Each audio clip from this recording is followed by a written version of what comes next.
সাঈদীর পক্ষে কিভাবে কথা বলে? সাঈদীর মতো একজন মহাপাপী।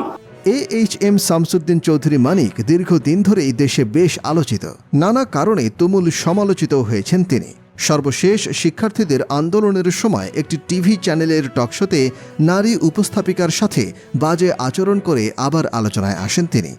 মানিক ভাই, আপনি ওর অনেক রাগ হয়েছেন, একটু আদর করে দেন। না না, সে তো রাজাকারের বাচ্চা।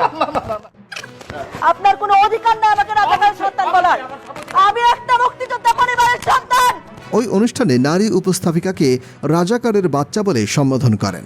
আবার যারা মুক্তিযোদ্ধা কোটা বাতিল বা সংস্কার চায় সেসব শিক্ষার্থীরাও রাজাকারের বাচ্চা বলে মন্তব্য করেন এই সাবেক বিচারপতি। এক দফা দাবিতে আজ থেকে সর্বাত্মক অসহযোগের ডাক দিয়েছে বৈষম্য বিরোধী ছাত্র আন্দোলন। চৌধুরী মানিক সম্প্রতি বিতর্কিত হন। জানা যায় 2003 সালে ট্রাফিক পুলিশ কর্মকর্তাদের বিরুদ্ধে তার গাড়ি দেখেও স্যালুট না করায় আদালত অবমাননার অভিযোগ করেছিলেন।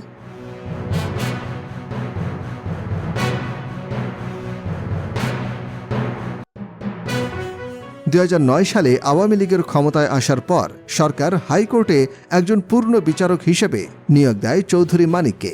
মানিকের বিরুদ্ধে নবম সংসদের নিন্দা কিংবা সংবিধান লঙ্ঘনের অভিযোগ আনা হয়। আওয়ামী লীগ নেতা তোফায়েল আহমেদ তাকে একজন দুঃখবাদী বলে অভিহিত করেন।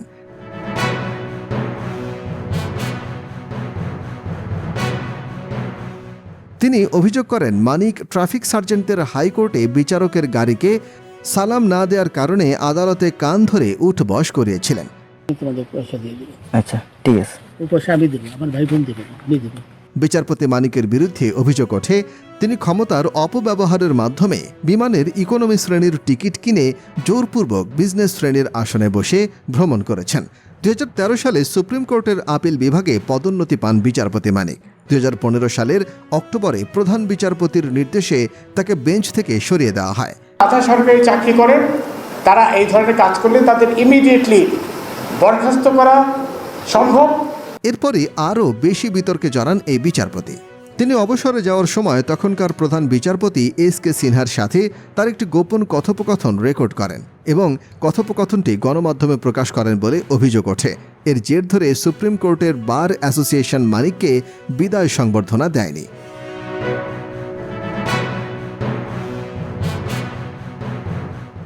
এমনকি অ্যাটর্নি জেনারেল অফিসও তার জন্য বিদায় অনুষ্ঠানের আয়োজন করেনি। অথচ অবসরপ্রাপ্ত সিনিয়র বিচারকদের জন্য বিদায় অনুষ্ঠানের ঐতিহ্য রয়েছে।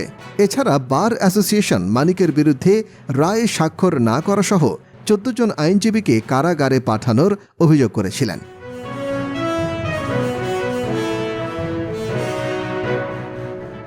এছাড়া প্রধান বিচারপতি SK সিনহা বিচারপতি মানিককে বেঞ্চ থেকে সরিয়ে দেয়ায় তিনি রাষ্ট্রপতি আব্দুল হামিদের কাছে প্রধান বিচারপতির অভিশংসনের আবেদন করে বিতর্কিত হন।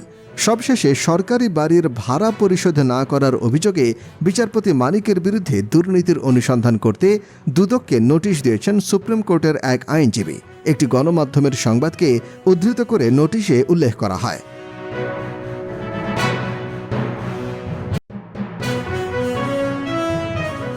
অবসরে যাওয়ার পর 1 বছরের বেশি সময় রাজধানীর গুলশানে একটি সরকারি বাড়ি দখলে রেখেছিলেন অবসরপ্রাপ্ত বিচারক AHM শামসুদ্দিন চৌধুরী মানিক।